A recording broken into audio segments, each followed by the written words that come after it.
Hello, welcome. It's Jen, drjenbasir.com, and I know you've got some great, exciting plans for the New Year's and for 2020. What I want to share with you today is 5 ways to follow through with those habits so you can have consistency and actually achieve the goals and change the behaviors that you've set out and set for yourself for this new year. I think the new year is a very exciting time. We tend to get all excited about the new plans, the goals, the achievements we're going to have, how much our life is going to change over the next year. And there's a lot of momentum and energy and excitement moving forward, but that tends to wane and fall off very, very quickly. So what I want to share with you today is, like I said, 5 ways. I've got 5 tips for you to help you maintain those habits, not just for a week or two, but through the entire year and for longer if they're ones that you decide that you really want to keep. So here's tip number 1. Pair your new habit with an old habit that you have already established. Pair the new habit with a current habit. It's much easier to maintain your new habit if you just add it on to some other behavior that you already do automatically. So for example, let's say your new habit is that you want to go for a walk every day. Pretty simple one. So if you have a particular time that you take lunch, when you take your lunch break, instead of spending the rest of your break surfing Facebook or being on the internet, that's when you would take your walk, because now you're pairing your activity, your new habit of taking a walk, with something you already do, which is eating lunch. So take a look at your habits that you already have and the new habits that you're establishing and see where you can fit them into your schedule, where you can pair them up with something to make it much easier for you to have consistency and follow through. Because the hardest thing, of course, is to maintain that new habit consistently over time. So pair your new habit with something that you've already established. Make sure that it's something that, that makes sense in your routine and your timing as you're going throughout your day. Pair the two of them together. All right. Tip number 2, choose your rewards carefully. We like to reward ourselves for habits and good behavior. And by the way, if you're not, that's something else you can do. The rewards give us positive reinforcement, which makes it more likely for us to continue to move forward. You want to move away from negative reinforcement in the things that you're doing and move toward positive reinforcement. But you have to choose your rewards carefully.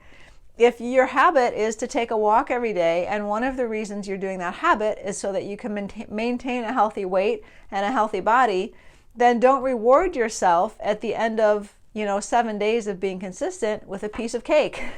That is in opposition to the new habit that you're trying to form. Reward yourself instead, maybe with a new pair of shoes, or maybe you'll find a new podcast that you really like that you can listen to when you're on your walk.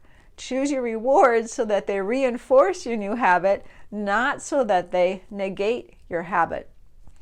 Okay, tip number 3, keep your patterns consistent every single day.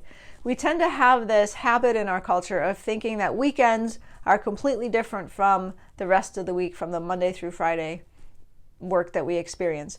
And so we give ourselves slack, right? Oh, now I can play. It's the weekend. I can sleep in. I can eat whatever I want. I don't have to exercise.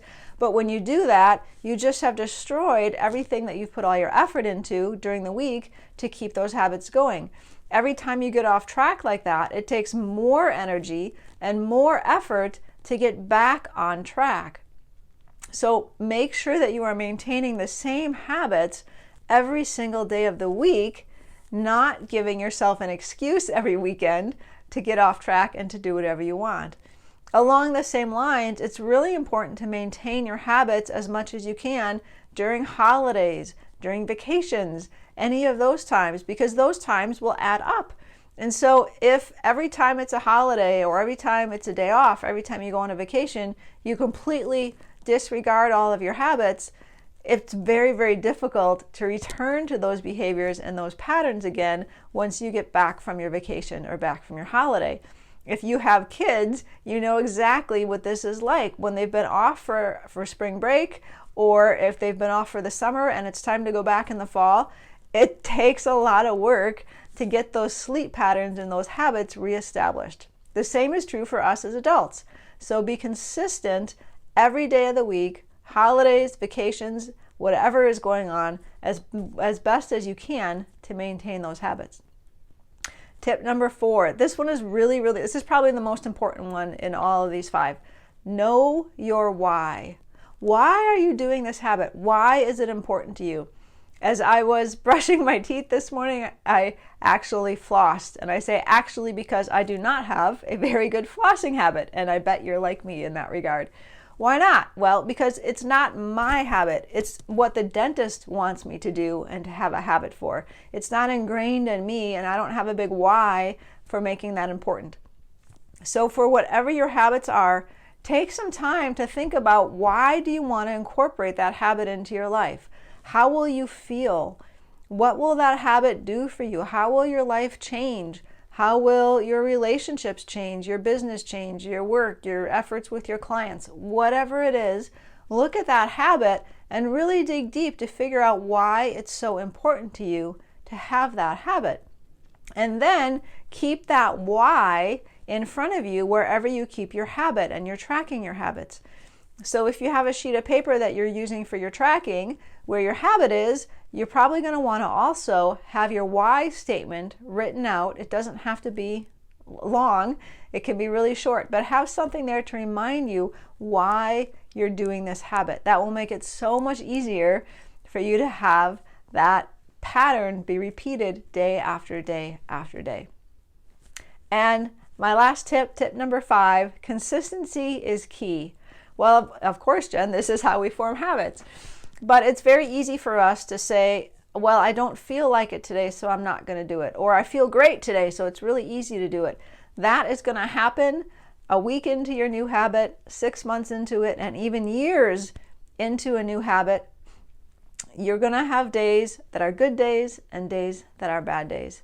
The point is to do the activity whether you feel like it or not, because you will still reap the rewards and the benefits even when you don't feel like it. If you don't feel like exercising, you don't feel like meditating, you don't feel like getting up early, you don't feel like practicing your instrument today, whatever it is, still on those days, it's probably even more critical to perform your habit and your activity on those days when you don't feel like it than it is on the days when you're feeling great and everything's easy.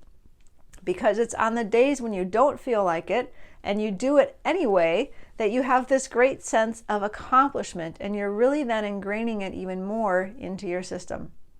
So my 5 tips for you to maintain your habits going into the new year. Pair a new habit with a current habit.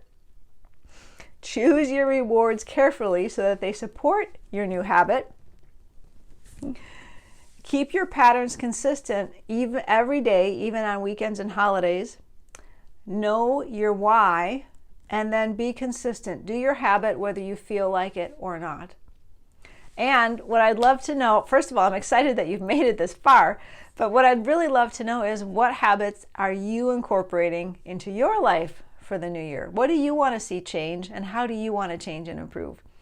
Let me know in the comments below, and have a fantastic day. I'll see you next time.